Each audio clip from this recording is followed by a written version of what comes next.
He found a starving Apache child on the 4 days later. 3 Apache women stood at his door. Before we dive into the story, don't forget to like the video and tell us in the comments where you're watching from. Arizona Territory, winter, 1882. Reed Holston didn't much care for the north fence. The stretch ran crooked through brittle brush and sun-bleached rocks. Always needing mending. Always too far from the cabin to bother with unless something pushed him out there. A broken post, an animal getting through, or the gut feeling something wasn't right. That morning, it was the last one. He'd woken early, same as always. Fed the mules, checked the shed door that never quite latched right. Ground his coffee by hand, slow and steady, the way he did everything. His cabin, rough timber walls, one stove pipe, a roof patched with bark and hope, had stood quiet through the night. No visitors, no sounds, but the wind, but still something had gnawed at him. A pull in the gut. He tried to ignore it. Didn't work. So now he rode northeast through wind that cut clean through his coat and left the back of his hands raw. The plains were wide and open, the kind of land that hid nothing except when it did. Years ago, he learned to look not for what was there, but what wasn't. The absence of movement, the shape that didn't belong. That's what caught his eye. At first glance, it was just a mound in the dirt, low and slumped near the base of the fence post where the wire curled loose. It might have been a sack or a coyote carcass, the kind that got dragged by buzzards and half covered by wind-blown grit, but it wasn't. He slowed the mule and dismounted, boots crunching in the cold soil. He approached with a cautious eye. One hand stayed near his holster out of habit, though his gut already told him it wasn't danger. It was something worse. It was a child, a boy, Apache by the look of him, no more than 5 or 6, curled into himself like something trying to disappear barefoot. His ribs showed through the skin. One cheek lay against the hard ground, his lips dry and split. His hands were small, fingers stiff and turning color. He wore a thin buckskin shirt torn along one sleeve. No coat, no blanket. The ash from a small campfire had blown over and mixed with his hair. Reed crouched, let out a breath through his nose. He looked around. No tracks, no smoke, no movement in any direction. Just that boy dying slow and alone. Reed hesitated, not because he didn't care, but because he'd been alone for years and taking someone in wasn't a small thing. Not out here. Not with winter just beginning to show its teeth. The last person he'd held his arms had been his wife 6 years earlier, dying in a bed that smelled of sickness and pine oil. Since then, it had just been him, the mules, and the cattle. That was by choice. This wasn't. He pulled off his heavy coat, thick canvas lined with wool, the only thing that had kept him warm through last winter, and wrapped it around the boy with careful hands. He didn't speak. The boy couldn't hear anyway, not in that state. Reed slid his arms beneath the child, lifted him gently, and felt just how light he was, nearly weightless, bones and skin. As he turned back toward the mule, the wind picked up again. It hit his chest and made him squint. He looked out across the empty plains once more, hoping to spot someone. Anyone. But there was nothing. He muttered under his breath, more to himself than to the boy. All right then. He rode back to the cabin with the boy cradled in one arm, reins loose in the other hand. Each hoofbeat pounded a little more clarity into his chest. This wasn't temporary. This wasn't a handout. This was his responsibility now. The ride took 20 minutes. He didn't rush it. Inside the cabin, the stove was still warm from the morning burn. He fed the fire with dry cedar, then cleared the cot near it. He laid the boy down gently, his own coat still wrapped around him, and felt the chill leave the child's skin in slow waves. He fetched water, heated it, washed the boy's hands with a cloth, noticed the cuts, the dirt ground deep into his fingernails, and the purple bruises along his upper arms. Reed didn't ask what had happened. The boy couldn't have answered anyway. He made broth, thinned down beans with fat, salt, and water, and let it cool in a tin cup. He knelt down, lifted the boy's head slightly, and pressed the edge of the cup to his lips. The boy swallowed. That was enough. Reed stayed there beside him for a long while, kneeling on the cabin floor with his knees aching and one hand resting on the boy's shoulder, not out of comfort, but to remind himself this was real, that someone else was breathing in his home again. Someone else mattered. He didn't sleep that night. He sat in a chair by the stove, watching the boy's chest rise and fall beneath the furs, listening to the wind hammer the walls. There was no plan, no explanation, just the fact that something in him refused to let that child die out there alone. Even if he didn't know what came next, the boy didn't speak that first day or the next. Reed Holston didn't press him. He didn't try to coax a name or a word or a story. The boy ate what was given, drank when prompted, and slept more than anything else. When he was awake, his eyes followed Reed, never fully trusting, but never afraid either. Just watching, Reed fixed the busted hinge on the door, split more firewood, rechecked the fence line, and fed the cattle. He moved through his routine with the same quiet discipline he always had, but now there was an extra plate on the table, and he cooked more than one portion at a time. It didn't take much thought. He just did it. That's how he lived since the war. Do the next thing, then the next. Don't think past tomorrow.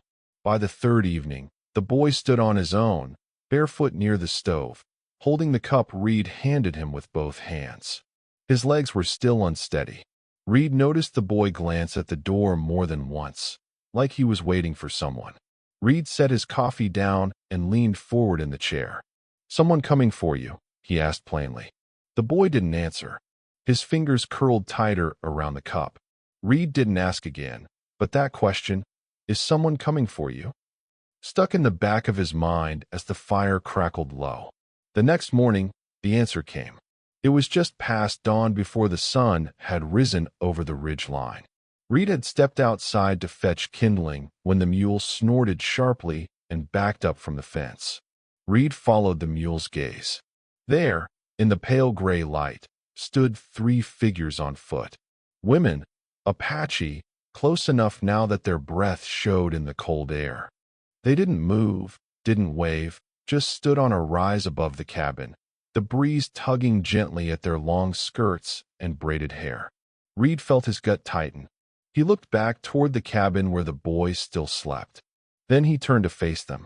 They were worn. That was the first thing he noticed. Not just tired, but worn down. Their moccasins were covered in dust and crusted mud. Their dresses, long deer skin, stitched with beadwork and shell, were torn at the seams and hanging loose in places. One carried a wrapped bundle strapped across her back. Another had what looked like an old hunting knife tied to her belt with a bit of cloth. Their cheeks were sunburned raw, their arms thin. The one in front, clearly the oldest, stepped forward alone. She had a strong body, curved, wide at the hips, with a chest full and lifted beneath the loosened laces of torn bodice. Her dress had been mended in places with leather patches, but the front still gapped open enough to reveal the top of her breasts rising and falling with breath. Her eyes didn't waver. Her voice, when it came, was low and even. "You have our son," she said. No anger, no threat, just fact. Reed's jaw clenched. His mind worked quick. The boy had said nothing, but the signs were all there. This woman, this mother, had been searching for days, probably, maybe longer. He looked past her to the other two women. One was younger with loose dark hair and eyes that scanned the cabin and the trees beyond. The other clung to her side, slender and hunched, lips pressed tight together.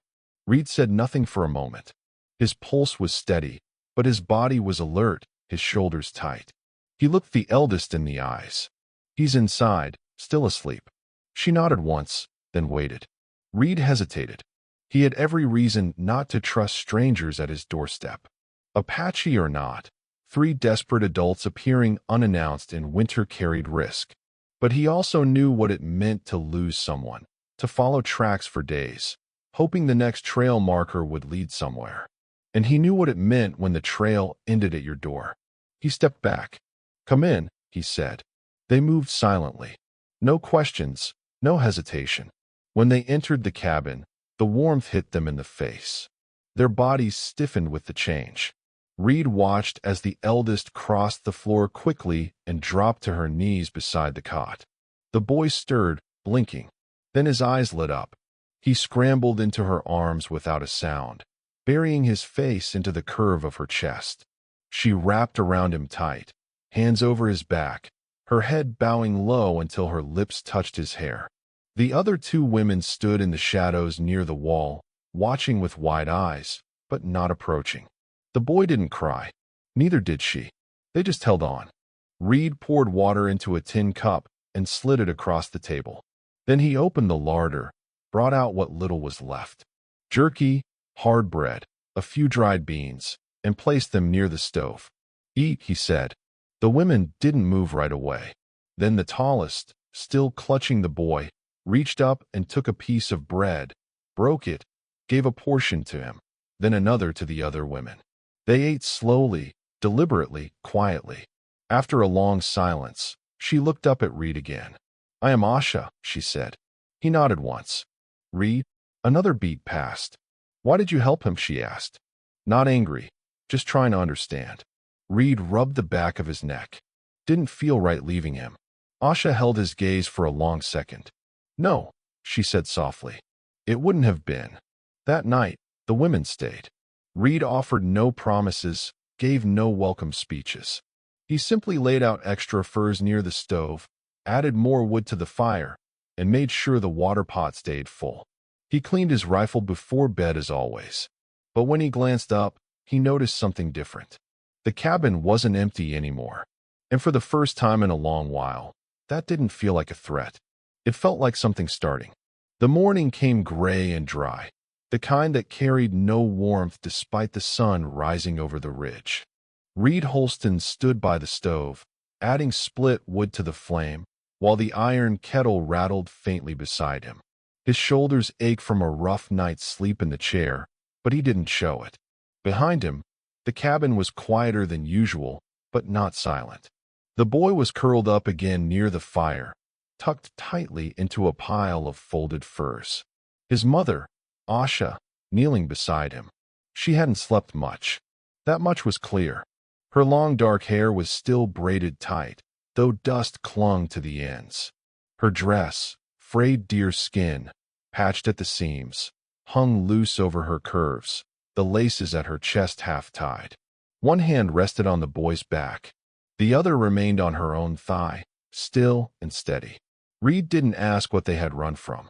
He figured he didn't need to. The other two women had stayed close to the shadows of the room. The younger one, Ren, as he would later learn, kept her back near the wall, eyes sharp, not saying a word. The softer one, Tula, seemed older than she probably was, moving gently, carefully like someone used to avoiding loud noises.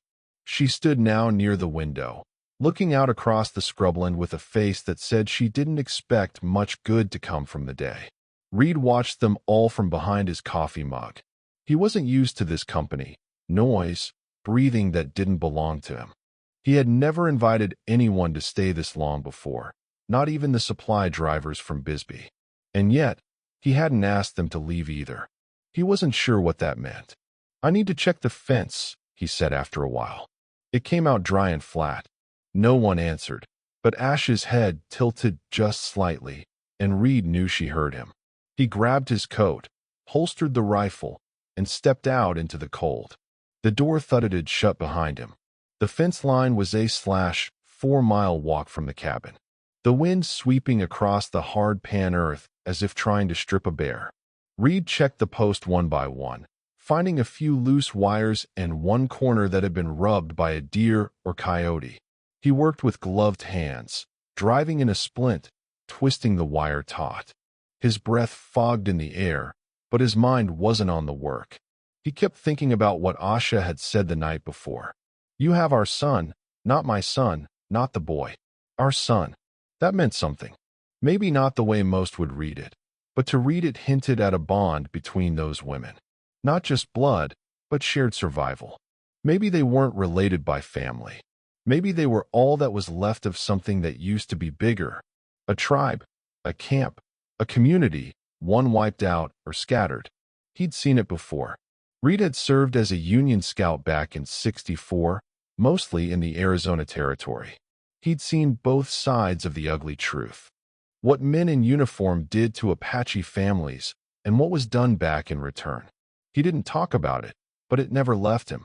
Not fully. That boy had survived something. So had the women, and now they were inside his home. When he returned near midday, the smell of cooked beans met him before he even stepped inside. Tula had taken to the stove. The boy sat upright now, next to her, legs crossed beneath him, chewing slowly on a strip of bread. His face was less sunken today, his eyes brighter. Rin was still on edge, but she now stood near the stove. Her dress, shorter than the others, revealed her legs to the thigh, and she was still barefoot despite the cold. Reed glanced down at her feet. Cracked skin, bleeding in places. He pulled his gaze back up without comment. "You're welcome to boots," he said to no one in particular. "Got extra. Might not fit, but better than that." Rin didn't answer, but Asha did from her seat near the cot. She looked up at him and nodded once. "We'll take care of our own." Reed didn't argue. He poured himself a mug of coffee and stood in the doorway watching them all. It struck him again. This cabin had never held this many people before, not even when he and his wife were first settling the land. It had always been a place of silence, a place to keep the world out. Now was full. He thought of asking how long they planned to stay, but something in him resisted. The question would make it real, make it temporary. Instead, he said nothing. That evening, as the light faded in the hills, turned blue, Asha stepped outside. She didn't say where she was going, just wrapped Reed's coat around her shoulders, the same coat she had returned to him folded and brushed clean, and walked down toward the creek bed, where dried reeds bent in the wind. Reed followed at a distance, not too close, but not so far that she'd think he didn't care. She stopped near a cluster of stones. Nelt said something under her breath in a language he didn't understand. Her back rose and fell in a slow rhythm, like she was measuring her breath carefully. Reed stood a few paces behind, watching. When she rose again, she turned to face him. Her eyes were not wet, but they were heavy. "You didn't ask what happened to us," she said. He shook his head. "Didn't think you'd tell me if I did." She nodded. "Then we hid the boy during a raid. Covered him with brush. We ran. Took us days to find the place again. And when we did, there was nothing left." Reed looked down, let out a slow breath. "You came a long way." "Yes." He hesitated, then said, "You're safe here." She didn't thank him, just looked at him with something unreadable. Maybe respect, maybe caution. Then she walked past him slowly, the edge of her torn dress brushing his leg as she passed. That night, no one asked for space. The boy curled against Asha under the furs. Tula stretched beside the fire. Rin sat cross-legged near the window with Reed's coat draped over her knees. Reed sat in the chair, eyes half shut, rifle across his lap, as always. He didn't know what tomorrow would bring. But for now, they were all still here, and that was enough. The days came colder after that. Morning started before the light did. The inside of the cabin crusted with frost at the window edges. Reed woke early as always, but now he wasn't alone in the quiet. There were the soft breaths of the boy, buried under furs near the stove. Tula's gentle stirrings as she rolled her stiff joints and stood, always the first to move after Reed. Rin remained still longer, eyes barely open, watching, assessing, even half awake. And Asha, she lay silent, but alert, always closest to the boy, her arm draped across him like a promise that wouldn't be broken again. Reed noticed the cabin felt smaller now. Not in a bad way, just filled. The wood creaked different under more footsteps. The kettle emptied faster. Firewood disappeared twice as quick. But no one complained. They all moved in rhythm like they'd done this before, or at least understood what it meant to survive winter with others. Routine, silence, and making use of every scrap. That morning, as he pulled on his coat and opened the door, the wind rushed and sharp and dry. cutting across the yard with a howl that stirred the cattle in the pen. He stepped outside and immediately noticed Asha behind him. She had followed barefoot except for worn moccasins, her arms pulled tight across her chest. The loose laces of her deerskin dress parted at her chest again, more from wear than intent, but Reed looked away out of instinct and respect. "You're cold," he muttered. She said nothing, just tightened her arms. Without thinking, he shrugged off his coat again and handed it to her. She hesitated, eyes narrowing, not out of fear, but pride. "Take it," he said plainly. "I'm moving." "You're not." She reached out and took the coat. Her fingers brushed his for a second, warm skin against rough, calloused hands. She slid the coat over her shoulders and stood still in it for a moment, looking at him. Her expression softened slightly. "You give away your coat too easy," she said. Reed gave short shrug. "Only got one of you standing there shivering." That was the first time she almost smiled. They went to the corral together. Asha stayed quiet, watching how he checked the gate, how he ran a hand along the mule's flank, how he scooped a few handfuls of oats into the trough and ran his boot through the frozen mud to check drainage. She followed, stepping carefully, her body moving with quiet confidence. She didn't ask to help. She just picked up the feed sack when it slipped from the hook and held it open for him. He noticed she didn't wear gloves. Her fingers were red from the cold. "You use the horses?" he asked. "Not your kind," she answered. "Ours were faster, smaller. Could you use the help?" She didn't answer, but she stayed. Back in the cabin, Tula had started soup. Reed could smell the fat from salted pork and wild onions warming in the pot. The boy was playing now, quietly with a stick he dragged along the edge of the hearthstone. Rin sat near him, her legs pulled up under her, one hand lazily turning a small leather pouch over and over between her fingers. Reed took a seat by the table. His muscles ached. His lower back had stiffened from carrying wood the day before, but he said nothing. Later, while the women ate, Asha stood and moved to the wash basin. She dipped a cloth into the warm water and knelt in front of Run, who flinched slightly. Asha said nothing, just took her sister's foot, bare cracked, bleeding in spots, and began to clean it. Reed watched from across the room. He realized then they weren't just women traveling together. They were holding each other together, not blood sisters, maybe, but something older, something earned. He watched as Asha wrapped the foot in a clean strip of cotton she'd torn from her own hem. Rin didn't speak, but her head lowered, her chin dipped. It was the closest thing to a thank you Reed had seen her give.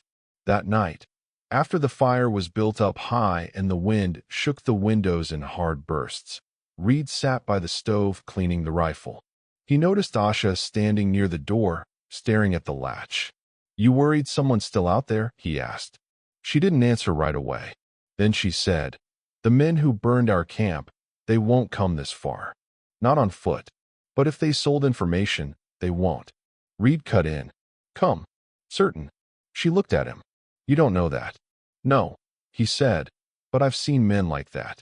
They don't chase what they think's already dead." Asha nodded slightly, but her fingers lingered near the door frame, rubbing the rough wood like she was memorizing the grain. He set the rifle down. "You're not alone here," he said. She turned slowly, her body outlined in the firelight, his coat still draped over her frame. It slid slightly off one's shoulder, revealing the smooth line of skin down to her collarbone. She didn't pull it back up, just stood there. "You didn't ask for this," she said. Reed shook his head. "No one did." "Still," she added quietly, "you didn't close your door." He didn't speak. Didn't need to. The wind outside rose again, rattling the latch, then fell quiet. Asha walked over slow and steady, and sat near the stove, not beside him, but close enough that their knees nearly touched. "You lost someone," she said. "My wife," he replied after a pause. 6 years ago. Pneumonia." Asha looked into the fire. "I lost everyone in one night." They sat there not speaking while the fire popped, and the boys' breathing steadied into sleep behind them. No one moved to put out the lamps. No one told anyone where to sleep. And when Asha reached forward and adjusted the log in the fire with a stick, her bare arm brushed Reed's. She didn't pull away, and neither did he. Snow came hard that week. It started as a dusting across the ridge one morning, but by the next night, the ground was blanketed, thick and heavy, pushing down on everything. The branches of them squat trees bent low, the mule's pin filled with drifts.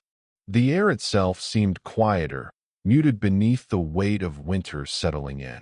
Reed Holston woke early and stayed up late, working to keep the cabin warm, the animals fed, and the roof clear before it sagged under snow it wasn't built to carry. But this time, he wasn't doing it alone. Asha took to the routines without being told. She chopped wood without asking. She fed the mule, then came inside and warmed her fingers by the stove before helping Tula with whatever was cooking. She still wore her deerskin dress, patched, frayed, stubbornly low at the chest, but now was layered with a coat Reed had given her and a wool scarf she'd found in his storage trunk.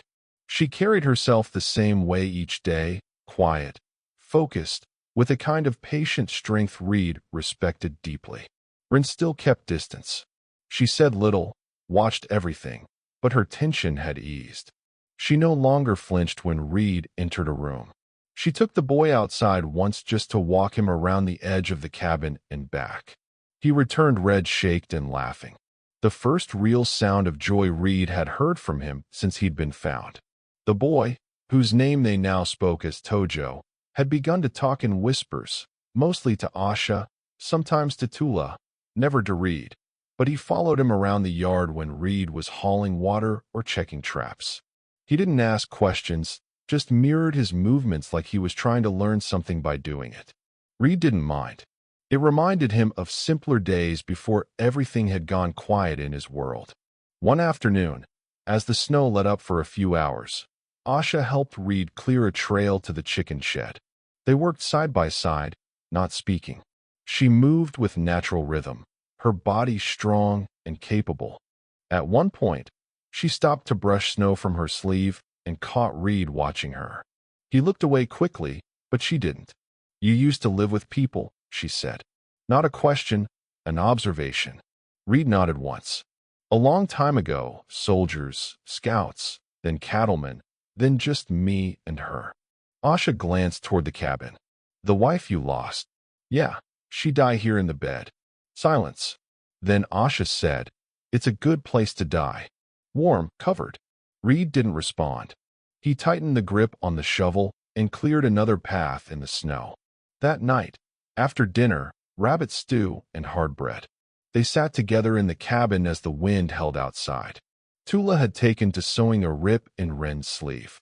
Tule curled with his head on Asha's lap, thumb near his mouth, but not quite in it. He was getting stronger, eating more, breathing easier. The purplish tint in his fingers had faded. Reed sat sharpening his blade in the corner, half focused, half listening to the way the cabin sounded with people inside it. Real people moving, living, not ghosts.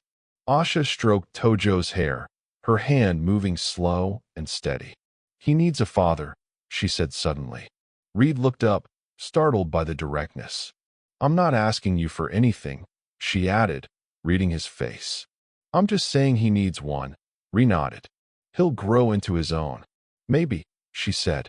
"But boys that don't have men to follow, they either grow wild or hard. Sometimes both."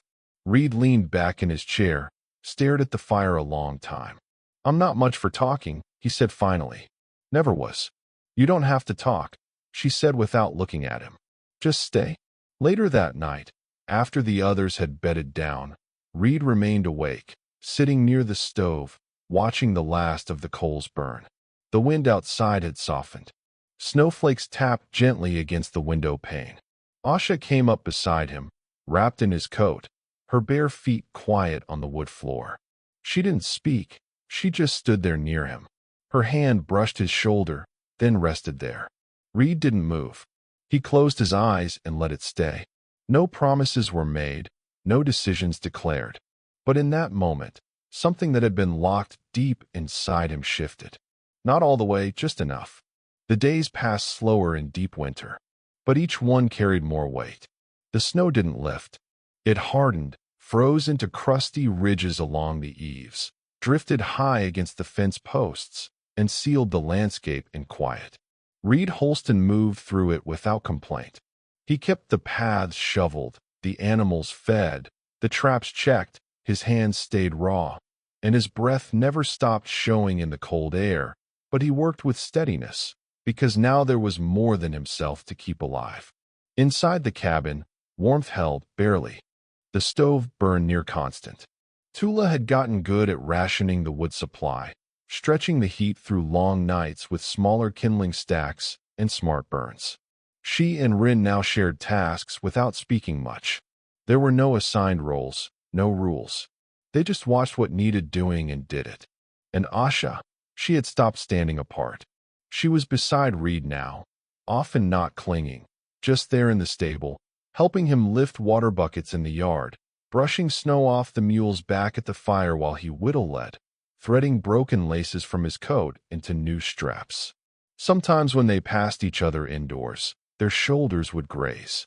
Her dress was still the same, mended, stretched tight across her chest, but now it had layers. Reed's coat, a wool blanket draped like a shawl, a leather belt pulled snug at her waist. The clothes didn't hide her figure, but they didn't try to show it either. She looked like a woman with purpose, grounded, present. That night, after Tocho had been put to bed and Tula was tending a cracked seam in Ren's skirt, Asha approached Reed without hesitation. He was at the workbench filing down a sliver of wood for a broken latch. "You never asked what we were before," she said. Reed didn't look up, didn't figure it mattered. "It might," she said, her tone unreadable. You set the file down, turned slowly. "We weren't wives," she said plainly. "Not all of us. Not in the way white folks use the word. We were what was left after the men were taken by soldiers or rival bands or sickness." Reed nodded at once. No judgment on his face. Just listening. "They call us cursed." She added, "Our own people. I mean because we lived." "You don't look cursed." Reed said. Asha tilted her head. "You don't flinch when you say that." "I don't flinch it much anymore." Asha stepped closer.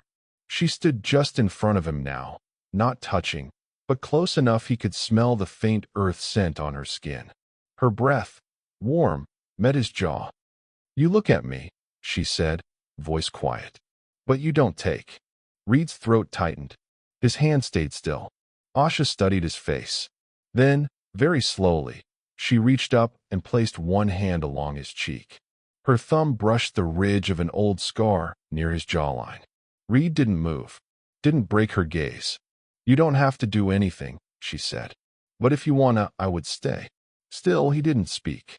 She leaned in, closing the distance in slow inches. Her hand guided his face until her lips hovered near his. Then she kissed him. It was soft, careful, deliberate. A moment that felt like it had been building silently through shared glances, brushed shoulders, unspoken agreements to stay close and keep surviving. Reed didn't pull away. He let it happen, closed his eyes, and returned it gently with restraint.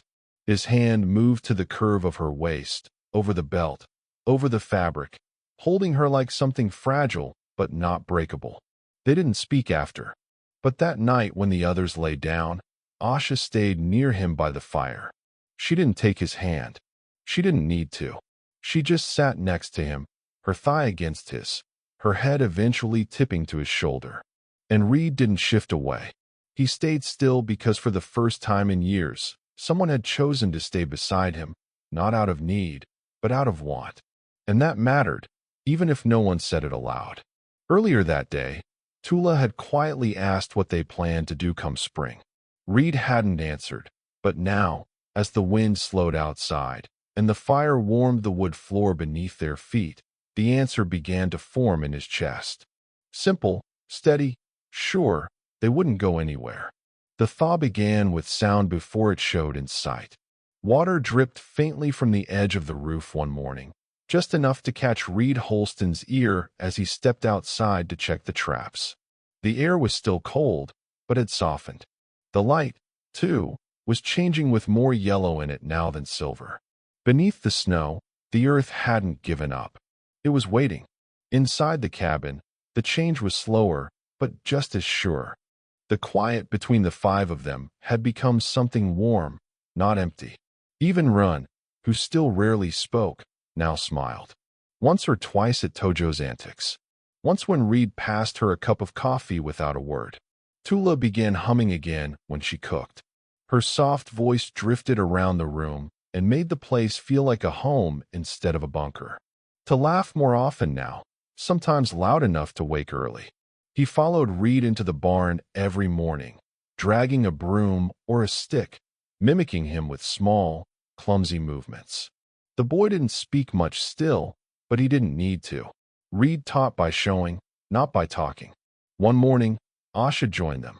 She stood beside Reed while he brushed down the mule. Her sleeves were rolled up, her hands bare.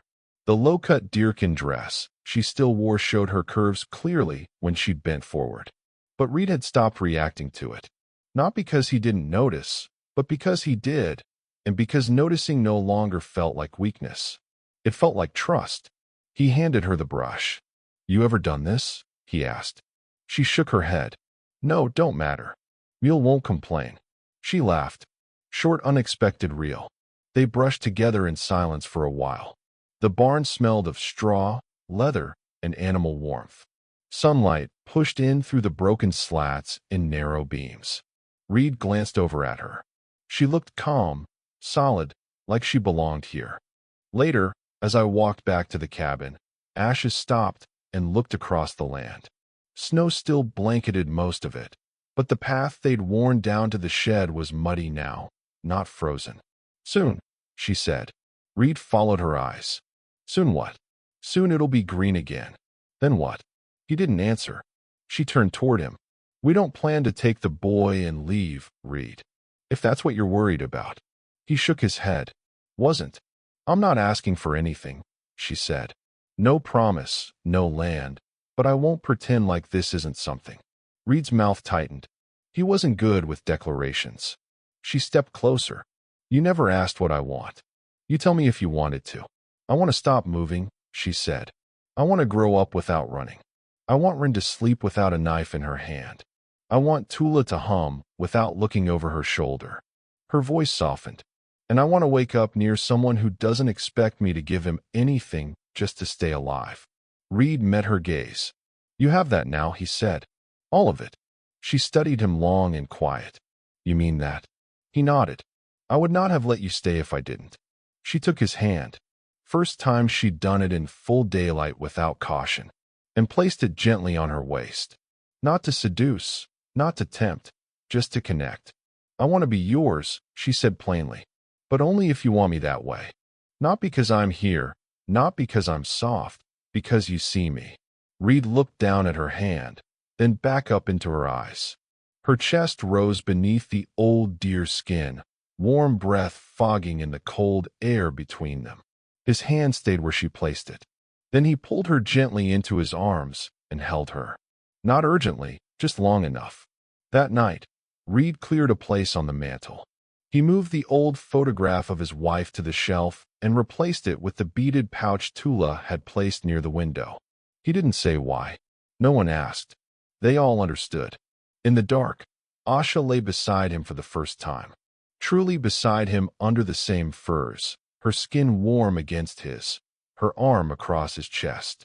No one snuck away to sleep by the fire. No one stood guard. The boy dreamed peacefully. The cabin didn't feel like borrowed space anymore. It felt like home, and no one planned to leave. The snow melted fast after the first rain. Mud slicked the path from the cabin to the barn. Water spilled down from the hills and soaked the land, flooding the dry wash and turning the once brittle soil to heavy earth underfoot. Reed Holston stood on the porch that morning with a shovel in hand. The scent of thawed pine and wet dust heavy in the air. Steam rose off the roof with the sun. For the first time in months, birds had returned. Low swooping swallows darting around the edge of the yard like they'd been waiting for the right signal. Inside, the cabin had changed in quiet ways. The furs were folded into a neat pile now instead of scattered. The cracked window pane had been patched with a square of oiled canvas sewn neatly by Rin. The larder was better organized. The boy Toto had a woven mat where he curled at night, instead of sleeping by the stove. And Tula had made it clear with soft words that he needed structure now, not just warmth. He didn't argue. He'd begun calling her auntie and Apache under his breath. And sometimes she let herself smile when he did. Reed moves slower these days, not from age, but from observation. He watched more, took time to notice things he used to pass by. He noticed the way Ren had stopped keeping a knife hidden under her blanket. The way Tula spoke more freely when the wind picked up, telling stories from her childhood like they'd always belonged to this place. And he noticed the way Asha moved when she thought no one was looking, her hands brushing her dress flat, her body relaxed, her face softened. He didn't miss how she lingered now when she touched him, her palm on his chest in the mornings, her fingers brushing his arm when she passed. She didn't ask for anything more than what they already had, but Reed felt it building between them. Not question, a certainty. That evening, they sat outside together while the sky turned orange. Asha stood at the edge of the fence, arms crossed, hair down loose over her shoulders. She wore the same dress still, but now it was fully repaired, stitched with care by Tula and herself, and pulled snug at the waist with a new leather belt Reed had given her. It framed her figure fully, her hips, her chest, the slope of her back, and he didn't look away when he noticed. Not anymore. Reed stepped beside her, arms crossed the same way. "Roof's going to need rearing," he said quietly. Asha tilted her head. "So we stay long enough for that." Reed gave a small nod. She looked out toward the mountains. "You think others made it out from our camp?" He was quite a beat, then said some maybe not many. Asha breathed in through her nose, then out slow. "We lived." She said it should mean something. "It does." She turned toward him. "I want this to be more than shelter. Reed, I want roots, not just survival." He looked at her a long moment, then said, "Then stay. Plant him here." She stepped in close, her body pressed to his now. One hand rested on his chest, fingers spread. Her voice dropped low. "I want to share your bed." Reed didn't answer with words. He leaned down slow and sure, and kissed her. Not a brush of lips this time. A deep, steady connection. Her hand slid up his neck, her curves against him, her breath catching slightly. That night, she joined him beneath the firs. Not hurried, not desperate. Their bodies fit like they'd known each other longer than this long winter. Her hand guided his slow and certain. The firelight flickered across her chest where her dress had been eased down to her waist, her breasts full and bare against him, her thighs wrapped around his hips. They didn't speak during, just breathe, moved together, stayed. Later, she lay with her head on his shoulder, his arm around her waist, her fingers tracing the scar that curved along his ribs. "I don't need promises," she whispered. "You've got more than that," he said. In the morning, Rin saw them through the doorway, still curled together. She didn't speak, but when she brought water inside, she set it on the table with a softness Reed hadn't seen from her before. By midday, the land outside had begun to show green shoots along the fence line, and inside something had rooted for good. By late spring, the land had fully returned to color. The hills beyond the cabin, once gray and barren, bloomed with yellow wildflowers and tough prairie grass. The ground was soft again, the kind that took footprints and held them for a while. The mule was shedding in clumps. Birds nested under the eaves. And the creek Reed thought had dried out for good was now running steady and clear. Inside the cabin, life had settled into something that didn't feel temporary anymore. Tojo had grown stronger. He spent more time outside than in, helping Reed mend fence lines and learning how to gather kindling without breaking the young saplings. His words came more freely now, half English, half Apache, but always precise, careful, like he was still learning how to trust his own voice. Rin had made herself a place, too. She rarely spoke more than a few words a day, but she was always moving, hauling water, repairing leather, fixing the hinges on the barn door. She had taken over the tack wall, organizing Reed's tools better than he ever had. She didn't smile often, but when she did, it was real. Tula spent more time in the garden plot she'd cleared behind the cabin. She coaxed vegetables from stubborn ground, humming while she worked, humming when she folded laundry, humming as she stitched. That sound had become part of the home now. Low, warm, steady like her. And Asha had become something Reed hadn't dared hope for again. She wasn't loud about it. She didn't ask him to change or speak words he wasn't built for. But her presence filled the room in ways no one else's could. She shared his bed each night, her body curled beside his underworn furs, and woke with him each morning, shoulders brushing in the dim half-light. She cooked when she felt like it, worked when she didn't, and always made time to touch him. His shoulder, his back, the side of his face, just enough to say, "I'm here, still here." They never talked about marriage, not formally. There was no preacher, no ring. But the decision had already been made quietly through the act of staying. That week, Reed built a second pen for chickens behind the barn. Tojo helped. The boy's hands were still small, but his grip was firm, and Reed showed him how to hold a hammer, how to line up nails with his thumb, how to test the weight of a beam before putting it into place. They worked in the sun without much talking. But by the end of the day, when the fence was up and the coop covered, Toto looked at him and said, "Can I call you father?"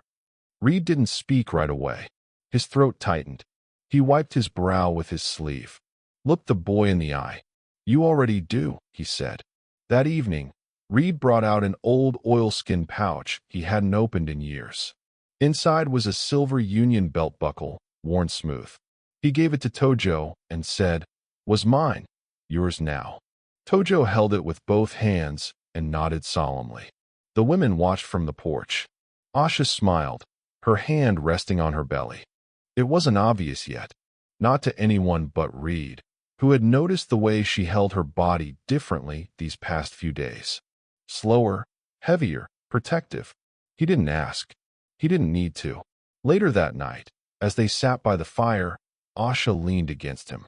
The boy had gone to sleep. Rin and Tula were talking softly by the stove, trading ideas for next season's planning. "You know," Asha said, "my people believe new life comes when the earth is finally done grieving." Reed didn't say anything at first, just rested his hand over hers. Then he asked, "And what about people? Do we get that too?" Asha turned her face to his. "You tell me." He leaned in and kissed her slowly, deep, sure, like a man who no longer feared wanting something. That night, they lay together in silence, not out of habit, but out of peace.